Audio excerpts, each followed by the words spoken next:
Hello, in this video, you'll discover a powerful chess strategy that will help you identify the best moves in nearly any position. Let's dive into some practical examples to see how this strategy works. Consider a position like this, a common, practical setup that can arise from various openings, and it's white's turn to play. Before I demonstrate how to apply this strategy, take a moment to think about the position. If you were playing as white, how would you approach this?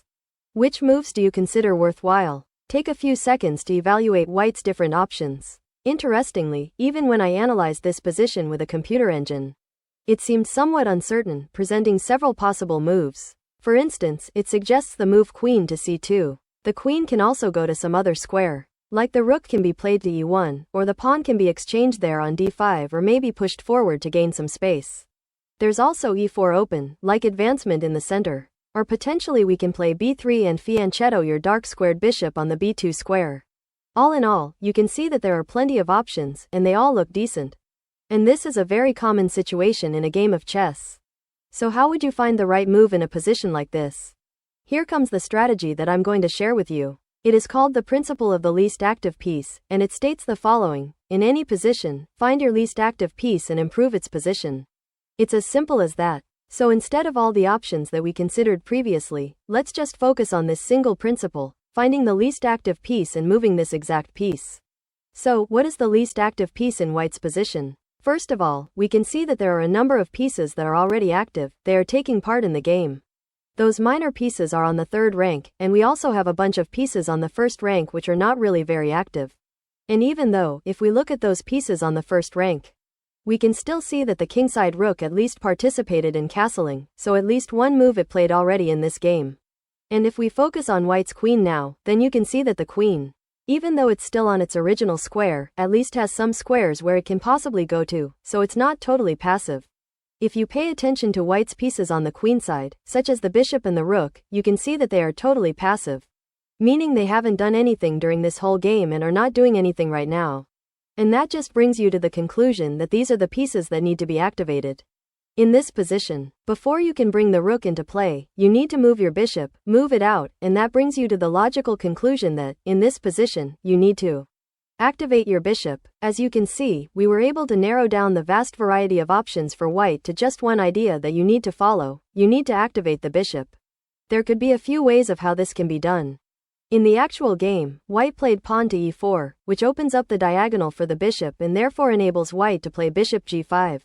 On the following move, let's take a look at what happened next in this game. Black captured the pawn on e4, and the following moves were quite interesting. After all the exchanges on e4, black made a similar central advancement, pushing his pawn to e5. Here, white found a clever tactical idea. Can you spot it? It's a small combination that helps white win a pawn. While it doesn't win the game immediately, it's enough to secure a significant advantage. The move is bishop takes h7. After black recaptures, white takes the bishop on e5. Here, we can finally see the idea behind white's combination. After queen to h5, white double attacks black's king and knight. Black is forced to give the piece back, leaving white with an extra pawn. With this extra pawn and a more active position, white gains a winning advantage.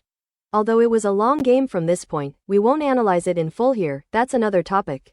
Here's another example. White is Alexander Alekhine, the 4th world champion, and black is an amateur player. It's black's turn. Let's apply the principle of the least active piece once again. How would you play here as black? We know the goal is to find the least active piece and improve its position. Like in the previous game, black has a bishop and rook stuck in the corner, doing nothing. It would make sense for black to play bishop d7 and then bring the rook into play, which would put him in a fine position. However, instead of that, black played pawn to f5. Now it's white's turn, so let's apply the principle of the least active piece for white. This principle is useful because it's applicable to nearly any position, not just in the opening, but in the middle game and endgame too. You can follow this single guideline to make solid moves consistently. White also needs to bring the rook into play, so the logical move would be rook to e1, attacking black's queen and putting white in a strong position. However, Alekhine decided to set a trap. Instead of rook to e1, he played bishop to c4. Surprisingly, black missed white's threat and played knight to e4, which allowed white to push the pawn to d6, putting black's king in check. And therefore, it forces black's reply, king to h8. The king must move, and at this point, there is a killer move for white. Can you find it? It wins the game on the spot. It's also worth mentioning that this game was part of a simultaneous exhibition on 32 boards. With this being the 32nd board if I've understood the game description correctly. It's impressive that Alekhine could find such brilliant tactical shots even during a large simultaneous game. White heroically played knight to g6, a forced move. Then came rook to h3, delivering checkmate. The king is attacked and cannot retreat to g8 because that square is controlled by the bishop. A brilliant finish to an incredible game by Alekhine. Now, I'd like to add one final note. The principle of the least active piece is universal. It applies in a wide variety of positions. However, it's essential not to follow it blindly. You still need to evaluate the position, as other principles may apply in different situations. In total, there are 7 key chess principles, and the principle of the least active piece is only one of them. Covering these fundamental principles. So, always assess the specific position, avoid falling into traps, and remember that by following the principle of the least active piece, you'll often find the best move. Now, let's look at another game and see how the principle of the least active piece applies in an endgame. After that, we'll wrap it up, and I'll present a final puzzle to test your skills. First, let's analyze this position. It's a game between two relatively unknown players from Hungary, with black to move. What do you think of this position? How would you proceed here as black? At first glance, black seems to have a superior position, with advanced pawns on the queenside. White also has various weak pawns around the board, but it's not immediately clear how black can break through, as white is covering everything. Let's recall the principle of the least active piece. Reviewing black's pieces, the king, 2 rooks, and the bishop, which one is not participating in the game?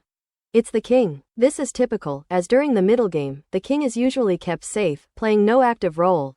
But in the endgame, it's time to bring it into action. Following the principle of the least active piece, black decided to activate the king by playing king to d7, then advancing to e6, and eventually forward to f5. Now, we can see the power of this maneuver, as black's king is well positioned to attack white's pawn on f4. Though it's protected now, white must keep pieces in place to defend it. For example, if white were to play rook to a4, although in the game he played another move and eventually lost, black could continue to strengthen on the kingside. By pushing the pawn to g5, black could force an exchange on g5, which would make white's position weaker and allow black's king to continue its advance. After the exchange, black's king would march brilliantly from e8 all the way to e4, attacking white's pawn on d4. With white defenseless, once black captures the d4 pawn, he could likely proceed to capture another pawn on e5, achieving a completely winning position. So here, we've seen how the principle of the least active piece can be extremely effective in the endgame. Thanks for watching and subscribe the channel.